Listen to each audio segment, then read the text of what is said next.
Livro de 2 Crônicas, capítulos 35 e 36.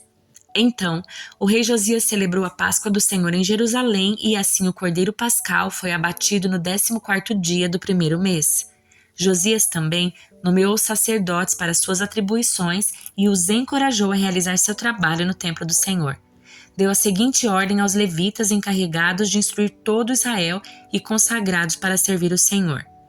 Coloquem a arca sagrada no templo construído por Salomão, filho de Davi, rei de Israel. Não precisam mais levá-la de um lado para outro sobre os ombros. Agora dediquem seu tempo a servir ao Senhor seu Deus e a seu povo Israel. Apresentem-se para o serviço de acordo com as divisões dos seus antepassados, por famílias, conforme as instruções de Davi, rei de Israel, e do seu filho Salomão. Fiquem no santuário no lugar indicado para cada divisão e ajudem as famílias das quais foram encarregados quando elas trouxerem suas ofertas ao templo. Abatam os cordeiros pascais, consagrem-se e preparem-se para ajudar os que chegarem. Sigam todas as instruções que o Senhor deu por meio de Moisés.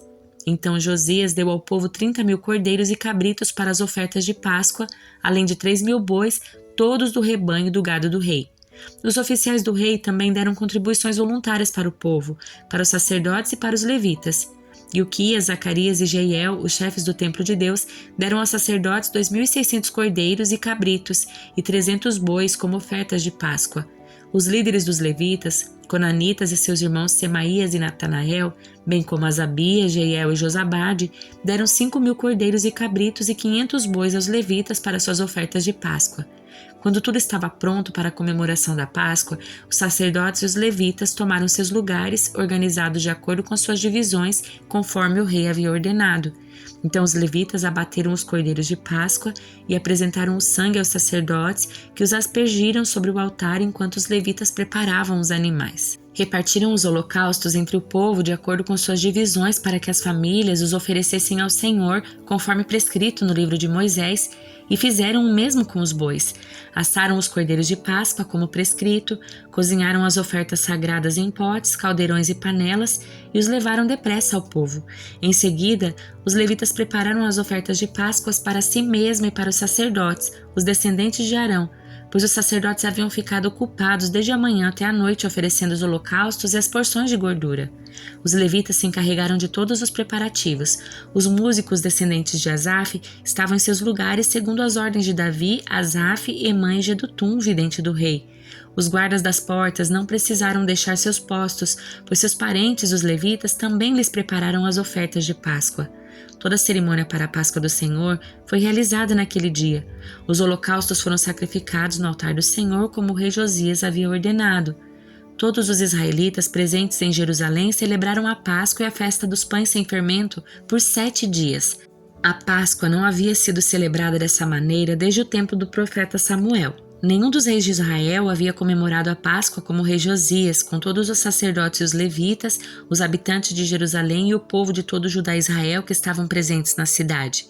Essa comemoração de Páscoa ocorreu no 18º ano do reinado de Josias. Depois que Josias terminou de restaurar o templo, Neco, rei do Egito, levou seu exército para Carquemes, junto ao rio Eufrates, e Josias e seu exército saíram para lutar contra ele. O rei Neco, porém, enviou mensageiros a Josias para lhe dizer: "O que quer comigo, rei de Judá? Hoje não tenho nada contra você. Estou a caminho da batalha contra outra nação, e Deus ordenou que eu me apressasse. Não interfira com Deus que está comigo, ou ele o destruirá." Josias, porém, não deu ouvidos às palavras de Neco, que ele havia falado amando de Deus, e não quis voltar atrás. Em vez disso, disfarçou-se e levou seu exército para a batalha na planície de Megido. Arqueiros do inimigo atingiram o rei Josias com suas flechas e ele gritou para seus homens: "Tirem-me da batalha, pois eu estou gravemente ferido." Então tiraram Josias da sua carruagem e o colocaram em outra, levaram-no de volta para Jerusalém, onde morreu e foi sepultado no cemitério dos reis.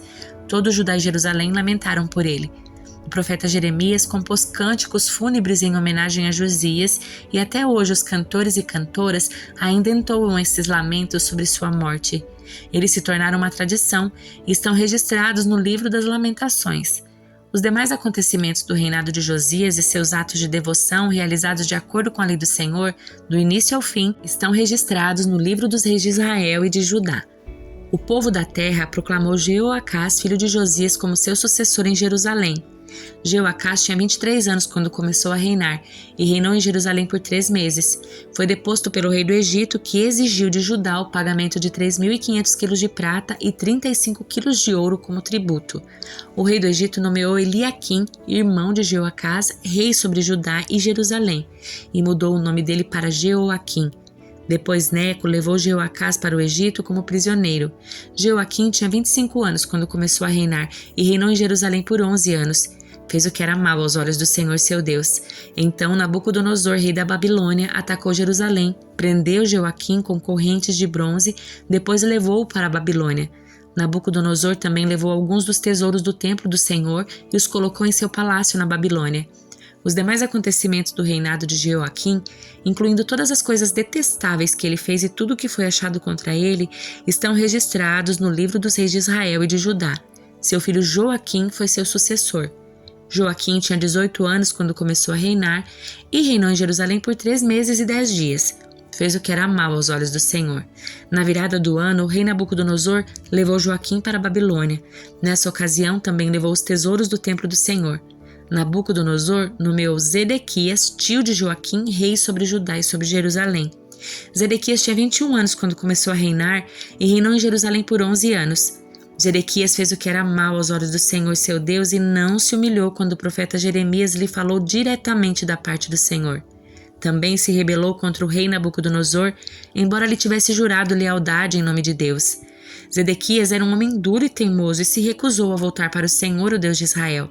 Da mesma forma, todos os líderes dos sacerdotes e o povo se tornaram cada vez mais infiéis, seguiram todas as práticas detestáveis das nações vizinhas e profanaram o templo do Senhor que havia sido consagrado em Jerusalém.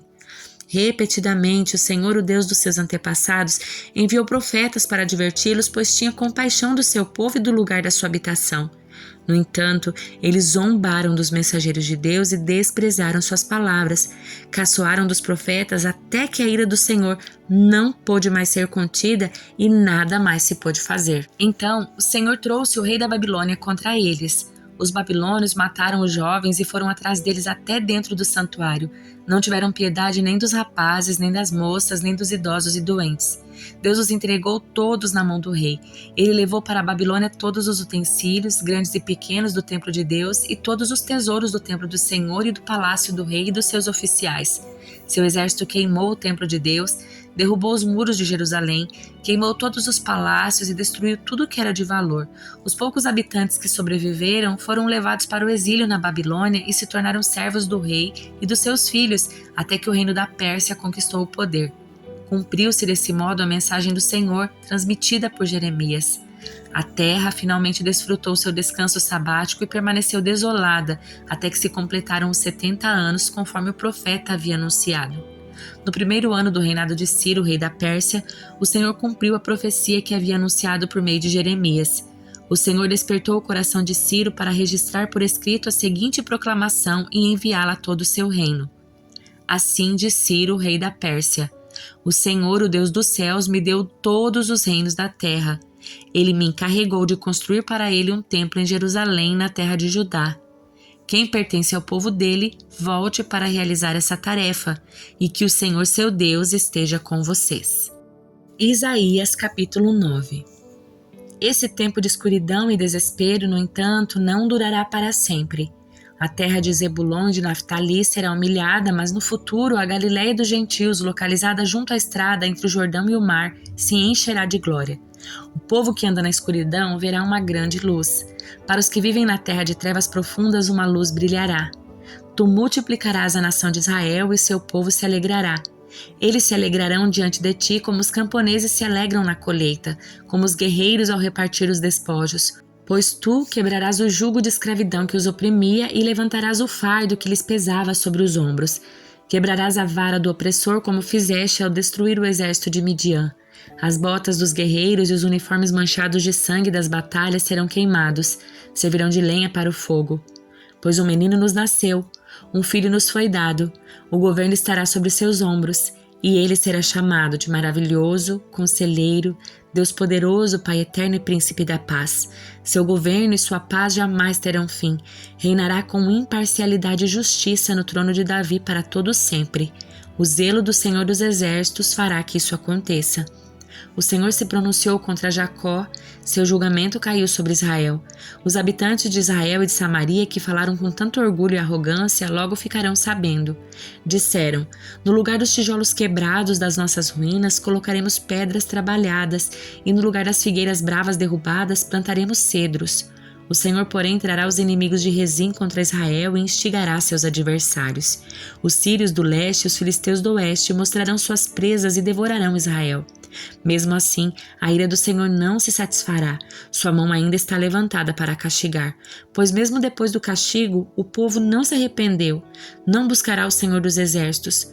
Portanto, em um só dia, o Senhor destruirá a cabeça e a cauda, o ramo da palmeira e o junco. Os líderes de Israel são a cabeça, os profetas mentirosos a cauda, pois esses líderes enganaram o povo e o conduziram pelo caminho da destruição. Por isso o Senhor não se agrada dos jovens, nem mostra compaixão pelas viúvas e os órfãos. Pois todos são hipócritas, perversos, todos falam tolices. Mesmo assim, a ira do Senhor não se satisfará, sua mão ainda estará levantada para castigar. Essa maldade é como um incêndio num matagal, consome não apenas os espinhos e o mato, mas também queima os bosques e faz subir nuvens de fumaça. A terra ficará ressecada por causa da fúria do Senhor dos Exércitos. O povo servirá de lenha para o fogo, ninguém poupará sequer seu irmão. Atacarão o vizinho à direita, mas continuarão com fome. Devorarão o vizinho à esquerda, mas não se saciarão. Por fim, comerão os próprios filhos. Manassés se alimentará de Efraim, Efraim se alimentará de Manassés. Ambos devorarão Judá. Mesmo assim, a ira do Senhor não se satisfará. Sua mão ainda está levantada para castigar. Carta de Paulo a Tito, capítulo 3.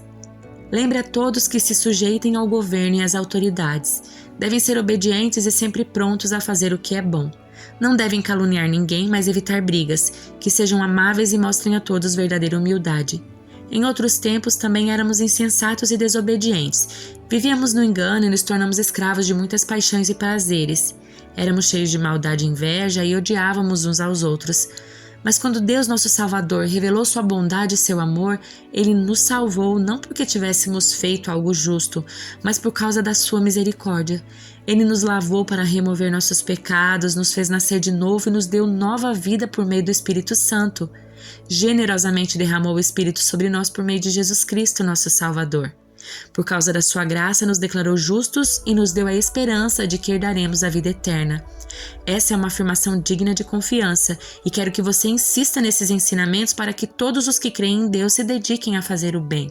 São ensinamentos bons e benéficos para todos.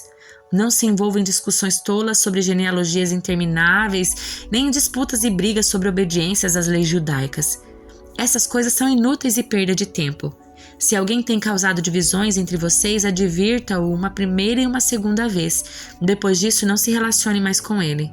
Tais indivíduos se desviaram da verdade e condenaram a si mesmos com seus pecados. Planejo enviar-lhe Artemas ou Tíquico. Assim que um deles chegar, procure ir ao meu encontro em Nicópolis, pois decidi passar o inverno ali. Faça tudo o possível para ajudar Zenas, o advogado, e Apolo na viagem deles. Providencie que tenham tudo de que precisam. Nosso povo deve aprender a fazer o bem ao suprir as necessidades urgentes de outros, assim ninguém será improdutivo. Todos aqui mandam lembranças. Por favor, envie minhas saudações a todos que nos amam na fé. Que a graça de Deus esteja com todos vocês.